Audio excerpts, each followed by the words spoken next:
کیا تبلیغ فرض ہے؟ یہ اس پر جانا یا مرنے کے بعد یہ کیا لکھا ہے پکڑ ہوگی؟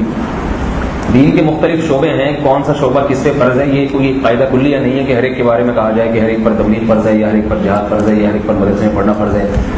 تبلیغی جماعت کا جو ایک نظام چل رہا ہے یہ سب سے بہترین اصلاح کا نظام ہے۔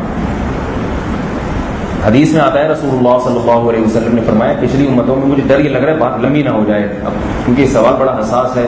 تبلیغ کے بارے میں بہت لوگ سوالات پوچھتے رہتے ہیں، کچھ ادھر کو مبالغہ کرتے ہیں، کچھ دوسری طرف مبالغہ کرتے ہیں، اس لیے اس بارے میں جلدی اس سوال کا میں جواب دوں دلیل کے ساتھ۔ صحیح بخاری کی حدیث ہے کہ پچھلی امتوں میں ایک شخص تھا جس نے 99 انسانوں کو قتل کیا، مشہور حدیث ہے۔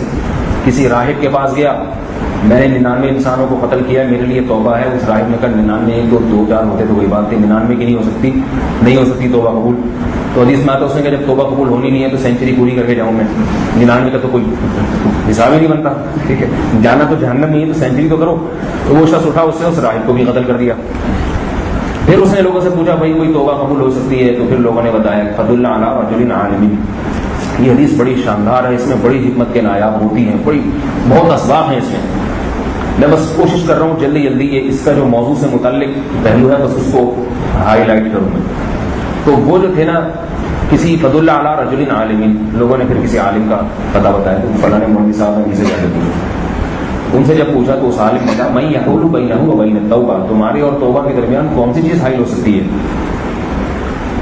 یقیناً توبہ قبول ہوگی، لیکن انطلق الی ارض کذا وکذا فإن بها اناسا یعبدون اللہ فاعبد اللہ معهم، فلاں فلاں جگہ چلے جاؤ، اپنے اس علاقے کو چھوڑ دو، اس لیے کہ وہاں اللہ والے رہتے ہیں، ان میں رہو۔ ولا ترجع الی ارضک فإنها ارض سوء، واپس ادھر نہیں آنا، یہ برے لوگوں کی زمین ہے۔ کیا مطلب؟ خلاصہ کیا نکلا؟ ان عالم نے ماحول بدلنے کا حکم دیا۔ سمجھ میں آ رہی ہے بات؟ پتا تھا کہ جس علاقے میں قتل سیکھے ہیں وہاں قتل کی توبہ تو کر لے گا، توبہ پہ قائم نہیں رہے گا، تھوڑے دنوں میں پھر خیال آئے گا کسی کو مارنے کا، پھر خیال آئے گا کسی کو جان سے مارنے کا۔ علاقہ چھوڑو، کن لوگوں کے ساتھ رہو جو یہ کام نہیں کرتے۔ تو بات یہ ہے کہ اب جب کوئی شخص توبہ کرتا ہے یا توبہ کرنا چاہتا ہے تو اس کو بھی علاقہ چھوڑنا پڑے گا۔ جس علاقے میں گناہ سیکھے ہیں وہاں اگر توبہ کرے گا تو غالب گمان یہ ہے کہ توبہ پہ قائم نہیں رہے گا۔ ایک آدمی کو سینما گھر میں فلم دیکھنے کی عادت ہے، روزانہ صبح شام وہیں سے گزرتا ہے، توبہ کر لی اس نے لیکن گزرگاہ اس کی وہی ہے، روزانہ جاتا ہے وہ سینما گھر کے قریب سے، بڑے بڑے پوسٹر لگے ہوئے ہیں، کوئی نئی فلم آ گئی، بار بار دل چاہے گا یار ٹرائی تو کر کے دیکھو، یہ والی تو میں نے کبھی دیکھی نہیں، اس اسٹائل کی فلمیں تو ہمارے زمانے میں بنائی نہیں کرتی تھی۔ تو ایک دن، 2 دن، 3 دن، 4 دن، بالآخر ایک دن توبہ توڑ کے چلا جائے گا، اس امید پہ کہ جہاں پہلی ہزاروں فلموں کی توبہ قبول ہو گئی تھی تو یہ والی بھی ہو جائے گی۔ تو توبہ کی امید پہ توبہ کو توڑے گا۔ یہ شیطان کا بہت بڑا حربہ ہوتا ہے کہ وہ توبہ کی امید پہ گناہ کرواتا ہے اور پھر اسی امید پہ کرواتا رہتا ہے بار بار۔ تو اس لیے کوئی قاعدہ کلیہ نہیں ہے، عادت اللہ یہی ہے کہ انسان اس ماحول میں دوبارہ قائم رہنا اس کے لیے مشکل، تو اب اس کے لیے کہ ہجرت کرے۔ اب آپ بتائیے کوئی آپ لوگ یہاں اعتکاف میں آ گئے، اسی نیت سے آئے ہوں گے اصلاح ہو جائے، تو پورے ساتھ تو اعتکاف نہیں ہوتا ہے، بلکہ عید کی چاند رات کو اگر آپ ٹھہریں گے تو پوچھا جائے گا آپ سے خیریت کیا پروگرام ہے بھائی آپ کا، کیوں نہیں جا رہے آپ اپنے گھر۔ تو ماحول بدلنے کے لیے کوئی ملک نہیں ہے جہاں آپ جا کے پڑ جائیں، کوئی ملک نہیں ہے کہ آپ کسی ملک ہجرت کر کے کہ وہاں اسلامی حکومت ہے، سارے نیک پرہیزگار لوگ رہتے ہیں اور فاعبد اللہ معہم، وہاں جا کے اللہ کی عبادت کروں گا میں، کہیں نہیں۔ ایک افغانستان ہے لیکن وہاں گئے تو دل پرزوں کے ساتھ واپس نہیں آئیں گے، وہاں مجاہدہ تھوڑا زیادہ ہو جاتا ہے۔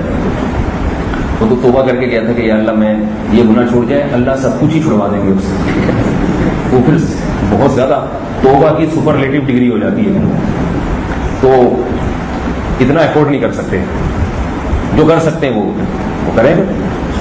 تو یہ جو ہے تبلیغ اس کے لیے بہترین راستہ ہے۔ تو حکماً ماحول بدل جاتا ہے، حقیقتاً نہ بھی بدلے۔ انسان شرابیوں کے محلے میں بھی رہتا ہے نا، اگر جماعت کی تشکیل ہوئی ہے تو شراب کو ہاتھ ہی لگائے گا، اس کے ذہن میں یہ جذبہ ہوگا میں لوگوں سے شراب چھڑوانے کے لیے آیا ہوں، پینے کے لیے نہیں آیا۔ تو ایسا بہترین ماحول مل جاتا ہے۔ ہم نے دیکھا ہے بڑے بڑے ڈاکو ٹارگٹ کلر 4 مہینے لگا کر آئے اور اللہ نے ان کی زندگیوں کو ہمیشہ کے لیے تبدیل کر دیا۔ ماحول بدلنا ضروری ہے۔ تو اب یہ فرض عین ہے، فرض کفایہ، یہ ہر آدمی خود اپنے بارے میں فیصلہ کرے۔ جس کی اصلاح تبلیغ پر موقوف ہے تو اس پر فرض عین، اس اس پر یہ جماعت میں جانا فرض عین ہے، کیونکہ اپنی اصلاح فرض عین ہے، تو ہر وہ ذریعہ اور اسباب اختیار کرنا جو آپ کی اصلاح جس پر موقوف ہے وہ آپ کا فرض عین ہے، اور جس کی اصلاح اس پر موقوف نہیں ہے، کسی شیخ کی صحبت ہے اس کو میسر ہے اور وہ اور دوسرے دین کے کاموں میں لگا ہوا ہے، پھر ایک تبلیغ بھی فرض ہے اپنی اصلاح کے ساتھ، تو تبلیغ کوئی اس راستے سے کر رہا ہے، کوئی علم کے راستے سے کر رہا ہے، کوئی علماء کے بیانات کو کی تبلیغ تشہیر کر کے تبلیغ کر رہا ہے، تو سارے شعبے ہیں۔ نفس تبلیغ فرض ہے، اس کا کوئی متعین شعبہ کس پر فرض ہے یہ یقینی طور پر کہنا مشکل ہے۔ سمجھ آ رہی ہے بات؟